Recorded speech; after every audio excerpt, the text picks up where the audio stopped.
Although I've done a separate snap reaction video including some thoughts on Mario Kart, I also wanted to do a slightly deeper, more granular review of what we've seen with this Switch presentation and the attendant news and revelations. I've looked elsewhere at price and the developer deep dive, but in this video, it's the turn of Mario Kart. I know some people, particularly given the pain of the price point, feel like it's only Mario Kart, but this truly feels to me like an existential leap in what Mario Kart is offering. Something huge and thrilling. From the second you see those beautiful, beautiful skies, you know you're in for something special. If that sun rises and sets as the day goes through, then I think one of the things I may most enjoy about Mario Kart World is just pulling up my cart to watch the sunset. It sounds odd, but sometimes in Breath of the Wild, I just go to a cliff top and wait for a rainbow or just enjoy the vista. These are beautiful games, and taking what seems like a competitive multiplayer experience and giving it, ideally hope, the opportunity for a tranquil experience is so Nintendo. I'm projecting, but I don't think it's a big projection. It is awesome. Mario himself seems to have a little one-up on his cart. Not sure if this is a permanent thing or if he can add stuff through to the different carts. It's great that all of the Mario icons are incorporated, and Pauline is right back there in the thick of things. The water too looks awesome, and there's that giant question mark block that's just a really cool classic mix of Mario aesthetic and weird landscaping. I feel like while they wanted to show the 24 kart players simultaneously, it was also really important to them that they were showcasing these Mario characters that they want to become household names. Yes, down to the Moo because who doesn't love a great cow race? Jeff Smith fans know what I'm talking about. But this is about synchronicity. I am convinced that Mario is going to be their biggest push in the next 12 months, to be followed by Zelda in the year following. Not just the anniversary schedules, but the movie schedules line up with this. Putting Mario's broader cast right at the front just increases that sense of familiarity for the general audience with the Mario Kart team. There's so much here that looks really cool, and I just don't necessarily want to sweat every single individual moment, because part of the joy of playing the game is in the discovery. I am glad that they didn't ultimately go with calling it either 9 or X. World to me suggests something quite different from what we've had before, and the world does indeed look incredible.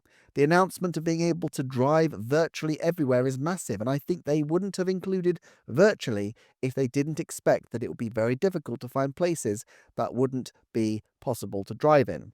Clearly, going on water is possible, and there's a bit of parkour we've seen, but I'm curious as to whether it's going to be possible to unlock a feature to upgrade the carts to allow better traversal. A little bit of Metroidvania style action, in fact. On balance, probably that won't be the case because of the company's commitment to open air gameplay, but it will be a nice feature that I'd love to see, and it kind of fits with Mario's history of power-ups, allowing you to get to new parts of levels. Grand Prix looks really fun. 7 different cups are listed, which means that an 8th and final will doubtless be included. Look, evidently 32 tracks is a massive climb down from the 96 on Mario Kart 8 Deluxe, but remember that Mario Kart 8 Deluxe only had 48 at launch, and that was from incorporating the DLC tracks. I expect a long stint of DLC support for this title, and it would surprise me if, ultimately, it didn't match the 96 tracks of Mario Kart 8 Deluxe and the Booster Course Pass. Driving between courses until the next course as part of the competition expands the experience somewhat and makes use of the interstitial sections, but I wonder exactly how this will work. They must be very confident that they can hide or remove loading screens if they're going to permit this, but what if people end up missing the competition start in competitive play? I guess it's no different than people signing off mid-match, but it seems more plausible that people could get distracted. Still, with 24 races, there's a lot more leeway for people to drop away without it affecting the game too much. Then there are the knockout tours. This seems like a fun way to sweat the assets and use the different courses creatively, but it's definitely a fun way to make use of the world. I'll be interested to see how the different Grand Prix and knockout tour gameplay experiences compare. I would assume that the Grand Prix includes tracks where you do multiple circuits, meaning that the knockout tours will be a little more direct, and the Grand Prix modes might make more precise use of particular features within the overall circuit, potentially going backwards through them or having redirects of the sort we particularly saw in the Mario Kart Tour tracks. If there's not this differentiation, the modes could potentially appear quite similar. Free roam is, I must admit, where my real excitement lies. I mean, how awesome is it going to be able to freely roam around the Mario Kart landscape? And while the off-road areas currently look a little underdeveloped, my guess is that there will be a good amount of cool surprises and extras incorporated. I especially love the camels.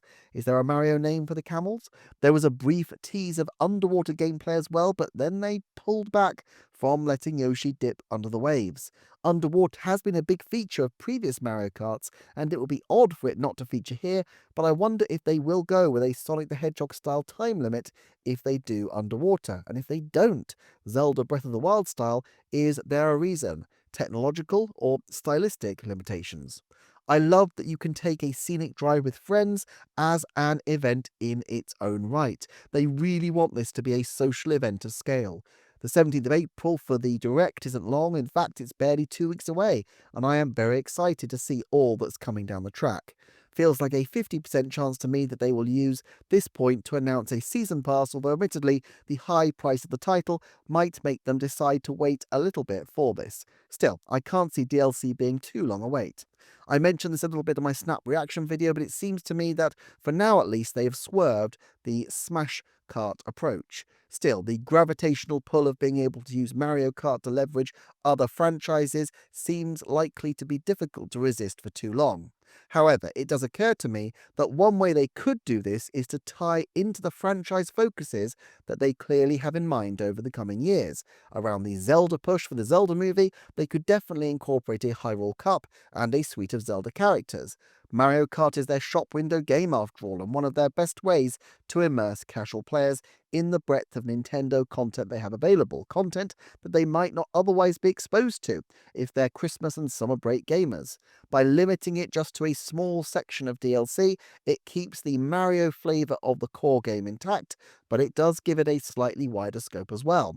And then they can continue this with Animal Crossing, Pikmin, and other games to tie into opportunities where these franchises need a greater push.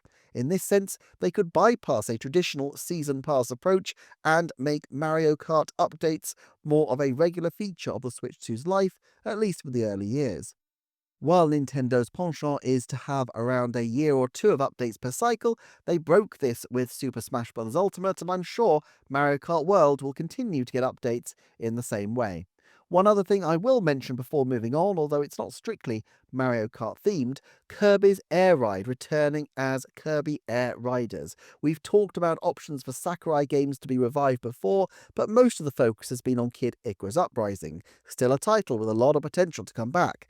But having a second racing franchise on the Switch 2 in just a few months after launch is striking. The thing is, racers are quite a popular genre, but as I've explored in a previous video, Nintendo only really pursues these opportunities where they feel they can add something unique. They clearly don't have any fear that kart and air riders will clash with each other, especially given the strength of the appeal of both the kart brand and Sakurai's name.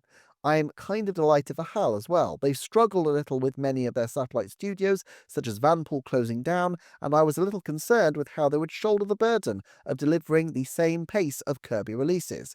However, with the Forgotten Land Plus game and Kirby's Air Ride, they should be set for a very strong 2025, giving them the time to perfect the sequel to Forgotten Land, which I'm optimistic will be dropping in 2026 or 2027, perhaps after another Kirby port. Thank you for watching. I will have more post-Switch 2 reactions soon. Some will go straight to YouTube, others to Patreon, so please consider checking out both. Thank you so much, and I'll see you next time for another Nintendo Forecast.